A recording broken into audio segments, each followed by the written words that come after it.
Самичък в студената бяла гора, 2 нощи човека се влече. И каза гората, нима не разбра, ранен си, отиваш си вече. Умираш, далече отряда сега, ни стряха, ни лек, ни пътека. Но глух бе човека, съборен в снега, пълзеше човека. И каза гората, смири се и спри, не ще се изтръгнеш от мене. Виж, бързия гълъб е паднал дори до тебе с крила окротени. Къде ще отидеш с такива нозе, крилете щом в мен са сковани?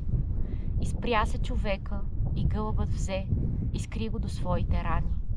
И гълъбът сбрал топлина от кръвта, под пазвата трепна полека, удари с криле и натам полетя, където не стигна човек.